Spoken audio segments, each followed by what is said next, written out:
1 अप्रैल 2026 को Nifty 348 point बढ़ गया। ऐसा लगा अब चलो मार्केट वापस बढ़ना चालू हो गया, लेकिन 2 अप्रैल को जब हम ये वीडियो शूट कर रहे हैं 12 बजे 468 पॉइंट निफ्टी वापस गिर गया।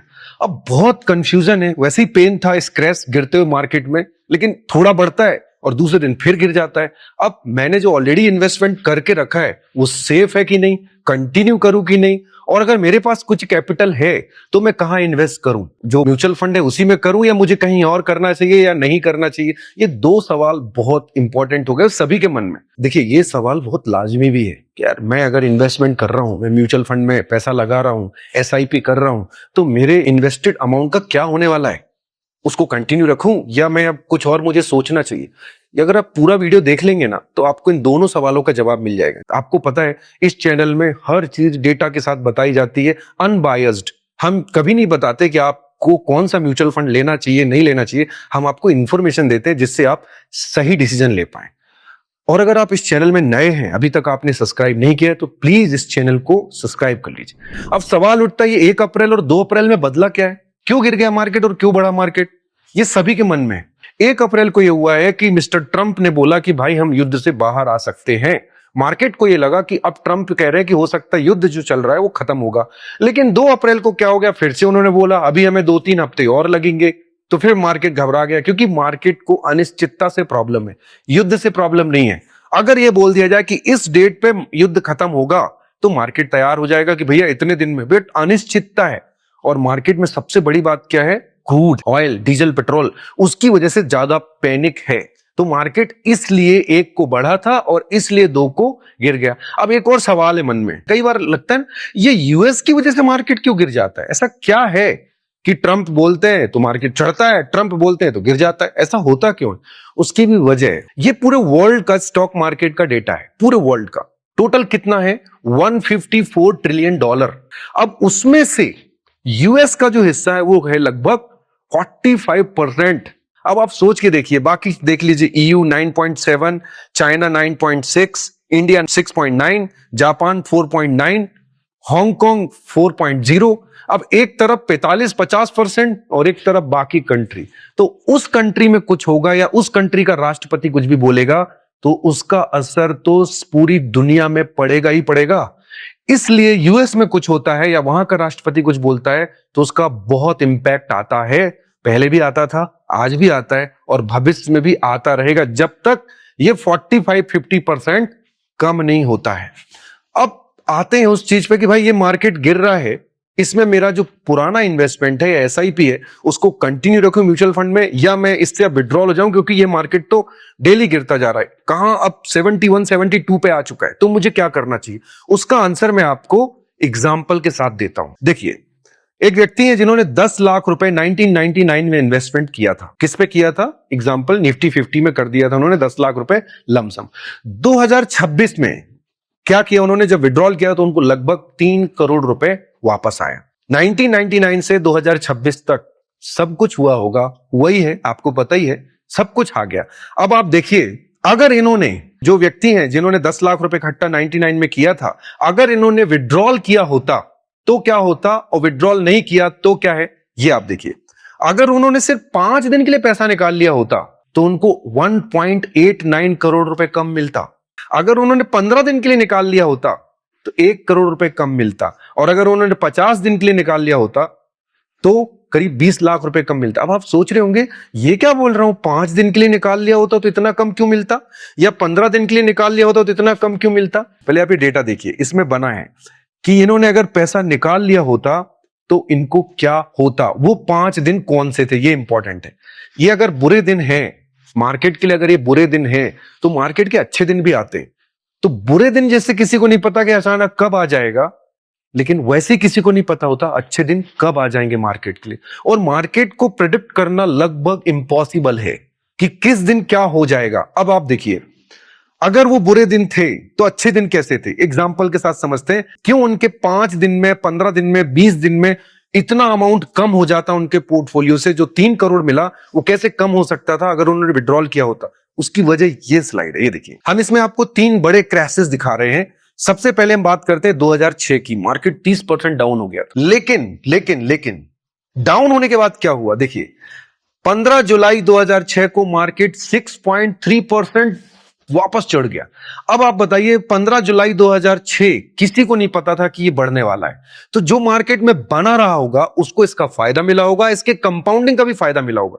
और अगर उसी समय किसी ने निकाला है जब मार्केट डाउन है, उसी समय निकाला है, तो फिर वो उसको उतना बड़ा लॉस हो सकता था। एक और एग्जांपल देखते हैं, मार्केट फॉल हुआ 60% पूरा ग्लोबली, आपको पता ही होगा 2008 सबसे बड़ी मंदी।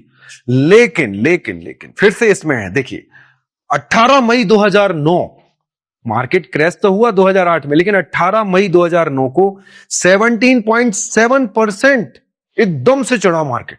अब अगर किसी ने उस समय विड्रॉल कर लिया होता तो किसी को नहीं पता था कि 18 मई को वो डेट आने वाली है जब लगभग 18% मार्केट बढ़ने वाला है। मतलब पूरे एक साल में मार्केट, 2 साल में जो डाउनफॉल हुआ था 60%, लेकिन एक दिन में, वो एक दिन था 18 मई, एक दिन में 18% बढ़ गया था। अब कोई प्रोडक्ट तो नहीं कर सकता, इसमें किसको फायदा किसको लॉस हुआ होगा? उसको फायदा हुआ होगा जो लॉन्ग टर्म के लिए इन्वेस्ट किया होगा, जो जानता होगा कि डाउनफॉल के बाद अप भी आता है, जो ये जानता है कि मार्केट का नेचर ऐसी है, जो जानता है कि मार्केट हमेशा नहीं बढ़ता है, जो जानता है कि मार्केट डाउन होने के बाद अप जरूर आता है, उसको फायदा हुआ। जो शॉर्ट टर्म के लिए आया होगा, जो पैनिक हो गया होगा, जो घबरा गया होगा, जो विड्रॉल कर लिया होगा कि नहीं ये गिरते मार्केट में, उसको वही लॉस हो सकता है जो हमने पिछली स्लाइड में आपको दिखाया था। ये पूरी डेट दी हुई है, एक दिन का रिटर्न है, एक दिन का डेट वाइज बता रहे, 31 अक्टूबर, 25 जनवरी, हमने डेट वाइज डेटा निकाल के लाए। इससे क्या पता चलता है, ये जो बेस्ट डेज होते हैं ना, ये किसी को पता नहीं होते, लेकिन इसका फायदा किसको मिलता है? इसका फायदा मिलता है जो बुरे दिन में मार्केट के साथ बना रहता है, उसी को मार्केट के अच्छे दिन का भी फायदा मिलता है। ये देखिए अलग अलग हमने इसमें एग्जांपल दी हैं। अब कोविड में देख लीजिए, कोविड में 40% मार्केट गया, लेकिन 7 अप्रैल को ही, 7 अप्रैल 2022 को 8.8% मार्केट एकदम से बढ़ा। अब वो 7 अप्रैल 2020 की डेट किसको पता थी कि बढ़ने वाला है? आपको, मुझे, किसी को कोई बता सकते हैं उस पर्टिकुलर डेट को? कुछ चीजों का अंदाजा लगा सकते हैं, लेकिन एक एक्यूरेट डेट कोई भी नहीं बता सकता। इसको कौन फायदा लेगा? इसका जो मार्केट में बना रहेगा। इससे एक ही बात पता चलती है, क्रैश के समय डरकर जो बाहर निकलता है उसको अच्छे दिनों का फायदा कभी नहीं मिलता। देखिए आपके मन में एक सवाल आता होगा कि ये गिरते मार्केट में या क्रैश मार्केट में क्यों बोला जाता है बने रहें, अपनी एसआईपी कंटिन्यू रखें। मैं डेटा के साथ बताता हूं, आज आपको और क्लियरिटी आएगी कि ऐसा क्यों सारे एक्सपर्ट और डेटा बोलता है। हम एक एग्जांपल लेते हैं, Motilal Oswal mid cap fund. ये कोई रिकमेंडेशन नहीं है, हमने एक एग्जांपल के लिए लिया है कि ये जो पर्टिकुलर म्यूचुअल फंड है मिड कैप मोतीलाल ओसवाल, इसने पिछले 10 साल में बहुत अच्छा रिटर्न दिया, लेकिन पिछले 1.5 साल में इसके रिटर्न्स अच्छे नहीं हैं। अब अपन पहले देखते हैं कि जब इसने अच्छे रिटर्न दिए तो क्या हुआ। देखिए इसकी जो बेस्ट एनएवी थी वो थी 16 दिसंबर 2024 को, और आज इसकी एनएवी है 95। अब अगर आपकी एसआईपी थी या अभी एसआईपी आपकी चल रही है, तो आप सोचिए आपके दिसंबर में आपको यूनिट कितने मिले? आपको दिसंबर में जो यूनिट मिले वो मिले 130 के एनएवी के हिसाब से। आज कौन सी एनएवी है? 95। तो जब आज आपकी एसआईपी जाएगी, आपका म्यूचुअल फंड आज इसमें अगर आप लेंगे तो इसमें आज की एनएवी है 95, तो आपको यूनिट ज्यादा मिलेंगे। मतलब इसको ऐसे समझिए, पहले कोई चीज मुझे 130 रुपए की मिल रही थी, एक आम भाषा में अगर हम समझें, आज वही चीज मुझे 95 की मिल रही है। तो मुझे एसआईपी करने की सलाह क्यों दी जाती? आप हर मार्केट का फायदा ले पाते हैं। और एक और चीज है, ऐसे मार्केट में अगर मेरे पास एक कैपिटल है तो क्यों बोला जाता है टॉपअप करने के लिए? क्योंकि अभी यही चीज जो पहले 130 रुपए का एनएवी मिल रहा था वो अब 95 का मिल रहा है। मतलब 27% का करेक्शन है इस पर्टिकुलर फंड में। लेना नहीं लेना ये आपके ऊपर है, बट एक एग्जांपल के तौर पे बताएगा कि क्यों कंटिन्यू रखने के लिए बार बार बोला जाता है। अब मन में एक सवाल आता है कि भाई जो मैं पहले इन्वेस्ट कर चुका हूं उसका क्या करूं? जो स्टार्टिंग में हमने सवाल पूछा था उसका मुझे करना क्या है? उसको कंटिन्यू रखूं, और अगर मेरे पास अभी कैपिटल है तो क्या करूं? देखिए अगर आपके सही फंड हैं तो आप उन पे कंटिन्यू रखिए, इन्वेस्टेड रहिए। बिल्कुल पैनिक होगा, कई बार मन करेगा, लेकिन ये इमोशनल नहीं होना है, गलत फहमी में नहीं आना है। अगर आपने इन्वेस्टमेंट लॉन्ग टर्म के लिए किया है तो हमने तो डेटा दिखा दिया कि एक व्यक्ति ने जिसने 99 से किया था 2026 तक रहा है, उसका 10 लाख 3 करोड़ बना है, वो भी निफ्टी 50 में। मतलब अगर अभी यहां से आप एक लॉन्ग टर्म देखें तो ये तो एक तरह से अपॉर्चुनिटी है। हाँ मुश्किल होता है बिल्कुल, कई बार मन करता है कि अरे ये तो रिटर्न ही नहीं आ रहा। देखिए म्यूचुअल फंड के रिटर्न एफडी के रिटर्न जैसे नहीं आते जो हर साल आपको दिखे। अब आप बताइए अगर आपको एक म्यूचुअल फंड में 25% का रिटर्न एक साल में आ गया तो पिछले 2 साल के रिटर्न भी उसने कवर कर दिए ना। अगर मैं म्यूचुअल फंड का रिटर्न 12 से 15% लूं और वो आने वाले एक साल में कभी 25% दे देता है, 20% देता है, तो पिछले 2 साल के रिटर्न को भी कवर कर देता है। तो यदि आप ऑलरेडी इन्वेस्टेड हैं तो आप बने रहिए, पेशेंस रखिए, लॉन्ग टर्म रुकिए, और अगर आपके पास कोई कैपिटल है तो आप इस समय सही टाइम है टॉप अप करने का। जो मैंने आपको एग्जांपल दिया 130 रुपए की एनएवी आज 95 में है, तो आप 95 के रेट पे और खरीद लीजिए। अगर आप इन्वेस्टमेंट करना चाहते हैं, आपके पास कैपिटल है या आपकी हैबिट है इन्वेस्ट करने की कि नहीं मुझे तो करना है, वो बहुत अच्छी हैबिट अगर है तो ये दोनों सवालों का ये जवाब है। एक और सवाल उठ रहा है मन में कि एसआईपी कंटिन्यू रखूं या बंद कर दूं जो मेरी पहले से चल रही है, क्योंकि अब मेरा पोर्टफोलियो माइनस में दिख रहा है।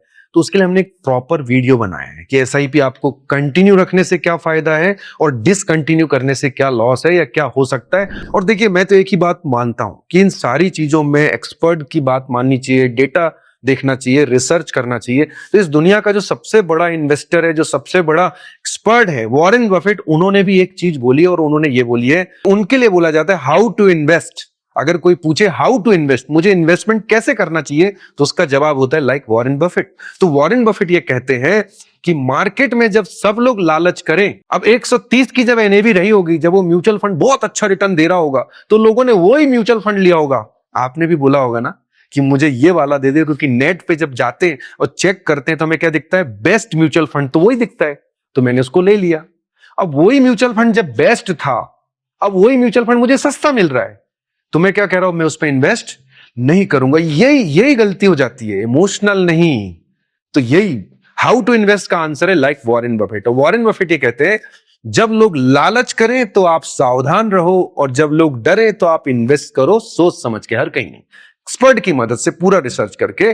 तो अब जब मार्केट डाउन है, करेक्शन है, तो एक ही तरीका है कि पेशेंस रखना पड़ेगा। ये वाकई में मुश्किल है, ऐसा नहीं है कि मैं आके बोल रहा हूं कि नहीं कुछ नहीं फर्क पड़ता।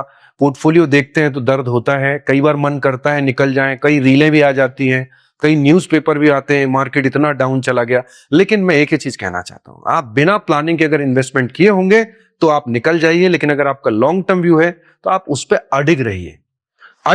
डेटा ये कहता है कि जो भी मार्केट के बुरे दिनों में रहा है, मार्केट के अच्छे दिन उसी को मिले। डेटा ये कहता है कि जो मार्केट में बना रहा है उसको इतने रिटर्न मिले कि शायद उसने सोचा भी नहीं था। तो आज के वीडियो में हमने दोनों आंसर दे दिए। अगर आप ऑलरेडी इन्वेस्टेड हैं तो बने रहे, और अगर आपके पास कैपिटल है तो इस सही समय है टॉप अप करने का। अगर ये वीडियो आपको पसंद आया तो प्लीज इस सभी के साथ शेयर करें, क्योंकि इस समय सबको पैनिक है, सबको डर लग रहा है। हमने डेटा के साथ सारी डिटेल बताई है, और इस वीडियो को प्लीज लाइक जरूर करें, और इस चैनल को अगर अभी तक भी आपने सब्सक्राइब नहीं किया है तो प्लीज सब्सक्राइब कर लीजिए। Thank you.